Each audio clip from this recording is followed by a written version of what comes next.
2026 தேர்தல்னா யாரு ஆட்சி அமைஞ்சா பெட்டரா ஃபீல் பண்றீங்க?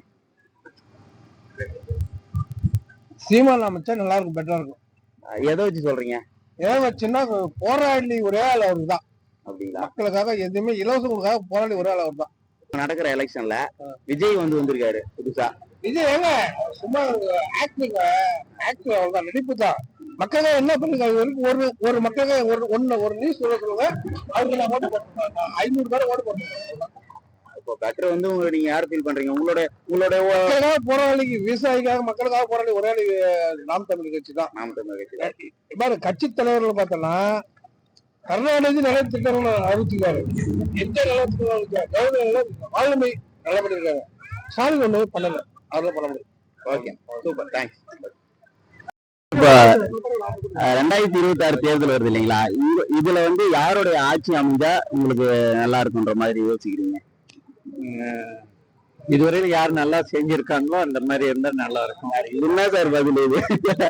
அப்படி பார்த்தோன்னா நம்ம எதுவுமே கரெக்டா சொல்ல முடியும். உங்களுக்கு நீங்க என்ன யோசிக்கிறீங்க? யார் வந்தா நல்லா இருக்கும்? திமுக வந்தா நல்லா இருக்கும். இல்ல, அவங்க பெண்களுக்கு எல்லாம் நல்லா செய்யறாங்க. ரெண்டாவது ஒரு கவர்மெண்ட் ஜாப்ஸ்க்கெல்லாம் கொஞ்சம் ஒரு இதுக்கு முன்னுரிமை கொடுக்குறாங்க. அதனால அவங்க வந்தா நல்லா இருக்கும். அவங்க கொஞ்சம் நல்லா வந்துட்டு இருக்குது. இப்போ இதுல இப்போ இந்த கட்டத்துல விஜய் வந்திருக்காரு. அவரை பத்தி என்ன நினைக்கிறீங்க? இப்போ அதனால எதனா ஓட்டு ஏதாச்சும் பிரியும்னு நினைக்கிறீங்க? கண்டிப்பா பெரிய வாய்ப்பு இருக்குது. ஏன்னா அடல்ட் எல்லாம் அந்த காலேஜ் பிள்ளைங்க எல்லாமே ஓட்டு எல்லாம் பிரிஞ்சிடும். அவருக்கு தான் எல்லாம் பெரும்பாலும் போடுவாங்க.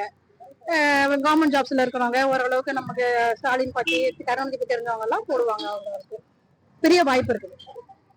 நல்லா இருக்கும். திமுக வந்தா நல்லா இருக்கும். 2026 யாரோட ஆட்சி அமைஞ்சா நல்லா இருக்கும்? நீங்க என்ன திங்க் பண்றீங்க? 2026 நாம் தமிழர் ஆட்சிக்கு வந்தா நல்லா இருக்கும். ஏன்னா இப்போ இருக்கிற எல்லா இண்டஸ்ட்ரியல் டெவலப் இதை நோக்கி தான் போயிட்டு இருக்காங்க. சாப்பாடு இதை நோக்கி யாரும் போறது இல்லை, விவசாயத்தை நோக்கி யாரும் போறது இல்லை.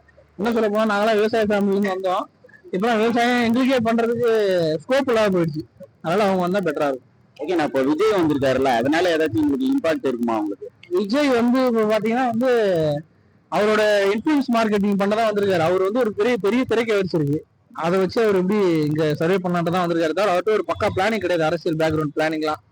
அவர் இருக்க இந்த மாதிரி அரசியல் தலைவர்கள் பேசுறதெல்லாம் கேட்டு இதுக்கப்புறம் நல்லா கத்துக்கிட்டா பிளானிங் நல்லா இருக்கும். Super super. நன்றி. யாரோட ஆட்சி அமைஞ்சா நல்லா இருக்கும்னு நீங்க நினைக்கிறீங்க? திமுக ஆட்சி தான்ப்பா. எதை வச்சு சொல்றீங்க? எதை வச்சு எல்லாமே சிறப்பா இருக்கு, அதனால இதுவே போதும்.